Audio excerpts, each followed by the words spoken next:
नेता आजम खान को डूंगरपुर प्रकरण में 7 साल की सजा, 5 लाख का जुर्माना, जमीन पर जबरन करवाया था कब्जा। वापी के ब्यासजी तहखाने की मरम्मत मामले में 4 अप्रैल को अगली सुनवाई, 6 मार्च को दायर हुई थी याचिका। बदायूं में डीएम मनोज कुमार सिंह की प्रेस वार्ता, लोकसभा चुनाव को लेकर दी जानकारी। हरदोई में विद्याराम वर्मा के साथ हुई अभद्रता की सपा ने की निंदा, कहा सिटी मजिस्ट्रेट द्वारा किया गया काम निंदनीय। वाराणसी में मैं हूं मोदी का परिवार थीम पर कार्यक्रम, विपक्षी कार्यकर्ताओं ने थामा कमल का दामन। नमस्कार, आज की खबर में आपका स्वागत है। मैं हूं आपके साथ शिखा मेहरोत्रा। शुरुआत करते हैं उत्तर प्रदेश खबरों की। खबर औरैया के ग्राम पंचायत फैजुल्लापुर के गांव कुठरी से है, जिसमें करीब 15 अनुसूचित जाति के घर हैं, जिसकी आबादी करीब 150 है, जहां अधिकतर ग्रामवासी खेती किसानी और मजदूरी कार्य करके अपना जीवन यापन करते हैं। आजादी के 77 वर्षों के बाद भी इस गांव के लोग बिजली और सड़क जैसी मूलभूत सुविधाओं से वंचित हैं। वहीं इस पर प्रधान प्रतिनिधि ने बताया कि उन्होंने कई बार शासन और प्रशासन को पत्र लिखकर कुठरी गाँव के लोगों की समस्याओं से अवगत कराया, लेकिन कोई समाधान नहीं हो सका। बदायूं में डीएम मनोज कुमार सिंह ने प्रेस वार्ता की और लोकसभा चुनाव को लेकर जानकारी दी, जहां उन्होंने बताया कि जिले में तीसरे चरण में मतदान होगा, जहां 24,09,000 से ज्यादा वोटर मतदान करेंगे, जिसमें महिला वोटर 11,17,000 से ज्यादा है, वहीं पुरुष वोटर 12,92,000 से ज्यादा मतदान करेंगे। साथ ही उन्होंने बताया कि जिले में 1,720 मतदान केंद्र बनाए गए हैं और जिले को 24 जोन में बांटा गया है। पुलिस का जो सबसे परम दायित्व है, उस दायित्व का निर्वहन करने के लिए हमारा पुलिस फोर्स कटिबद्ध है और वो दायित्व यही है कि हम एक लेवल प्लेइंग फील्ड तैयार करें और इम्पार्शियल चुनाव हम कराएं और इस पूरे प्रोसेस में हम लोग तमाम ट्रांसपेरेंसी बरतें ताकि किसी तरह की कोई दिक्कत कहीं ना आने पाए। इस दायित्व का निर्वहन हम लोग कर रहे हैं। जो हमारी प्रिवेंटिव कार्रवाई है वो भी चल रही है। जो अराजक तत्व हैं उनके विरुद्ध भी हमारी कार्रवाई चल रही है। अब तक जनपद में हम लोगों को 2 कंपनी सीपीएमएफ की प्राप्त हुई है, जिसका उपयोग किया जा रहा है एरिया डोमिनेशन के लिए और बाकी कार्यों के लिए। देखिए, कल भारत निर्वाचन आयोग के द्वारा लोकसभा सामान्य निर्वाचन 2024 की अधिसूचना जारी की गई और चुनावी कार्यक्रम जारी होने के साथ ही हमारे जनपद में भी आदर्श आचार संहिता प्रभावी हो गई है। हमारे यहाँ तृतीय चरण में इस जनपद का मतदान होना है। 12 अप्रैल से नामांकन की प्रक्रिया शुरू होगी। 7 मई को यहाँ की मतदान की तिथि नियत हुई है और 4 जून को सभी स्थानों के साथ में मतगणना का कार्य संपन्न होगा। इसके पश्चात सभी राजनीतिक दलों के साथ में हमारी बैठक हो चुकी है। हमने उनसे भी आदर्श आचार संहिता का सम्मान करते हुए जो उसके प्राविधान हैं उनको अक्षरशः पालन कराने की अपील की है। उन्होंने आश्वस्त किया है कि आदर्श आचार संहिता के अनुपालन में वो पूरा ध्यान रखेंगे और किसी भी प्रकार से उसका उल्लंघन नहीं करेंगे। इसके अलावा माननीय आयोग के निर्देशों के क्रम में विभिन्न टीमों की हम लोगों ने ट्रेनिंग कर दी थी पहले से ही। आदर्श आचार संहिता के प्रभावी होने के साथ ही हमारे flying squad video surveillance team क्षेत्र में एक्टिवेट हो गई है। आदर्श आचार संहिता के अनुपालन के लिए जिन टीमों बहराइच में राष्ट्रीय आविष्कार अभियान कार्यक्रम के अंतर्गत बीआरसी परिसर स्थित सिविलियन विद्यालय पयागपुर में ब्लॉक स्तरीय विज्ञान क्विज प्रतियोगिता का आयोजन किया गया। प्रतियोगिता में विकासखंड पयागपुर के उच्च प्राथमिक एवं सम्मिलित विद्यालयों से विद्यालय स्तरीय विज्ञान क्विज प्रतियोगिता के माध्यम से चयनित कक्षा 6, 7, 8 के छात्र छात्राओं ने प्रतिभाग किया। वहीं परिषदीय विद्यालय से आए बच्चों के द्वारा प्रदर्शनी भी लगाई गई, जिसके माध्यम से किए गए आविष्कारों के बारे में जानकारी दी गई। बरेली में शासन द्वारा कोटेदारों को नई मशीनें उपलब्ध कराई गई हैं, जिसके बाद 15 मार्च से राशन का वितरण कोटेदारों को करना था, लेकिन अब नई मशीन जो मिली है चल नहीं रही है, जिस कारण कोटेदार राशन का वितरण नहीं कर रहे हैं, जिसके कारण कार्ड धारक लगातार राशन की दुकान का चक्कर लगा रहे हैं और परेशान हैं।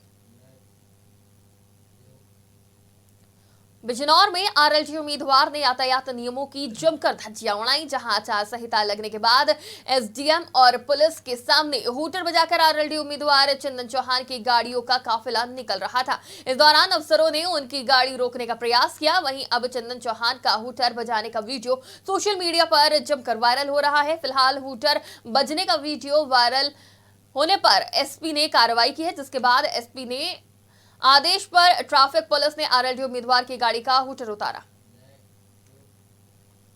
हरदोई में भाजपा के पूर्व जिला अध्यक्ष विद्याराम वर्मा के साथ अभद्रता के बाद उनकी पत्नी के निधन को लेकर समाजवादी पार्टी ने भी प्रकरण पर निंदा की है और कहा कि ऐसे अधिकारियों पर कार्रवाई की जानी चाहिए। सपा नेताओं ने कहा कि समाजवादी पार्टी के नेता भाजपा नेता के साथ मुस्तैदी के साथ खड़े हैं। दरअसल हरदोई के पूर्व जिला अध्यक्ष विद्याराम वर्मा के घर के बाहर उनका बोर्ड लगा हुआ था, जिसको आदर्श आचार संहिता लगते ही प्रशासनिक अमले द्वारा हटवाया गया। जब उन्होंने इसका विरोध किया तो सिटी मजिस्ट्रेट ने उनके खिलाफ एफआईआर दर्ज करने की धमकी दी थी, जिसका वीडियो सोशल मीडिया पर वायरल हो रहा है।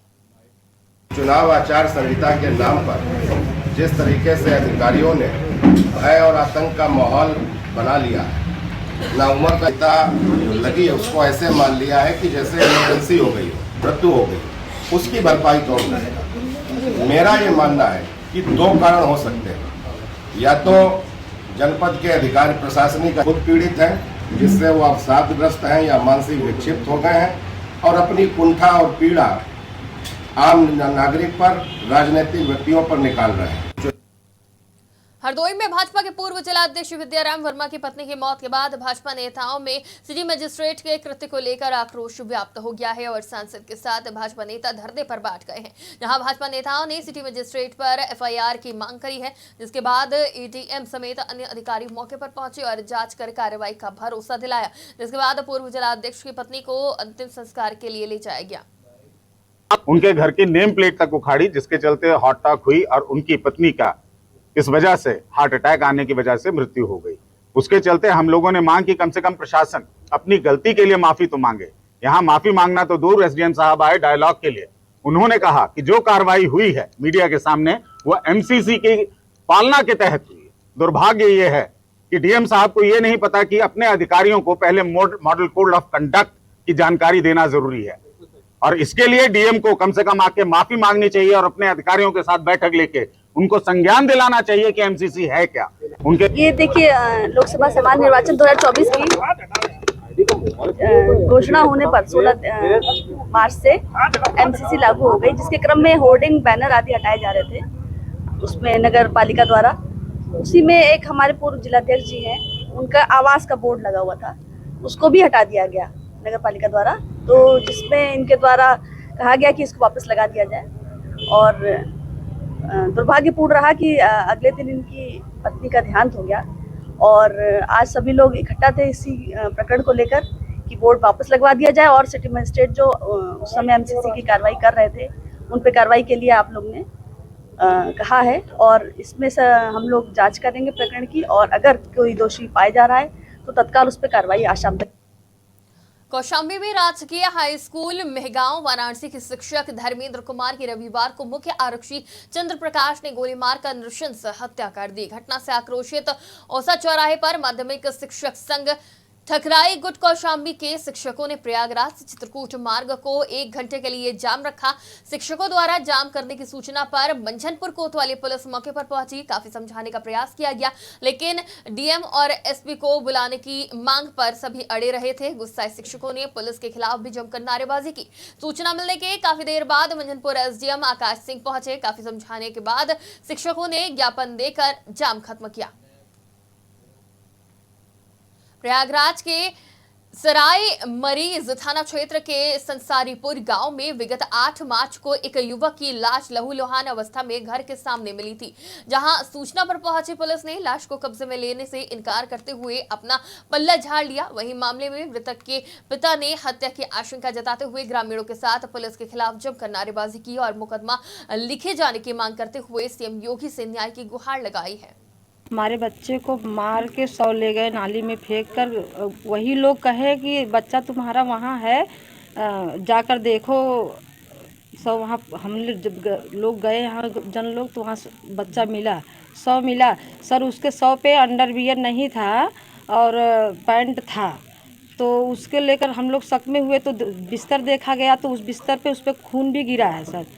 और फिर उसके बाद हम लोग जब एसओ साहब के यहाँ गए तो वो कहे कि यहाँ से तुम लोग सभी मामला नहीं है, जाओ भदोही गए तो सर वहाँ कहा गया कि तुम प्रयागराज में जाओ। फिर वहाँ हम लोग 11 दिन हो गया इसे भदोही से इलाहाबाद से भदोही हो रहे हैं सर। हम लोगों को न्याय नहीं मिल रहा है। एसओ साहब हमारे सामने कहे कि तुम अनपढ़ी हो, पढ़ी लिखी महिला नहीं हो, तुम क्या जान। मामला ये है सर, 7 तारीख को रात की हमारा भतीजे का दुर्घटना कराया गया, मार दिए गए सर। यहाँ कोई घर से 11 बजे रात जाके मड़हे में सोआ, उसके बाद उसको बॉडी को मार के सीधा ले जाके नाले में सर 400 मीटर दूरी पर उसको डिस्पोज कर दिया, पानी में डुबो दिया गया सर।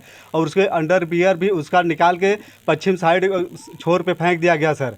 मामला ये है सर, 7 तारीख को रात की हमारा भतीजे का रायबरेली में केंद्रीय मंत्री स्मृति ईरानी और सलोन विधायक अशोक कुमार खोरी ने ग्रामीणों को बड़ी सौगात दी, जहां केंद्रीय मंत्री और सलोन विधायक के प्रयासों से डीह ब्लॉक के हाजीपुर माधवपुर मार्ग में सई नदी पर पुल निर्माण के लिए पहली किश्त जारी की गई है, जिसकी जानकारी मिलते ही ग्रामीणों ने सलोन विधायक के साथ लड्डू बांटे और खुशियां मनाई। बता दें कि डीह ब्लॉक में प्रतापगढ़ बॉर्डर पर हाजीपुर और सलोन ब्लॉक के माधवपुर गाँव के बीच सई नदी है।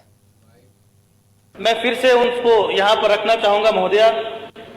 हमारे यहाँ सई नदी पर ग्राम सभा हाजीपुर और माधवपुर नैया के बीच में एक पुल हमने मांगा था, और जो मेरे पिताजी के समय से ही, जब वो इस सदन के सदस्य पहली बार बने सन 91 में, तब से उस पुल की मांग चल रही है और लगभग 1 लाख लोगों को वो पुल लाभान्वित करेगा अगर वो बन जाता है। मैं फिर से उसको यहाँ पर रखना चाहूंगा महोदया।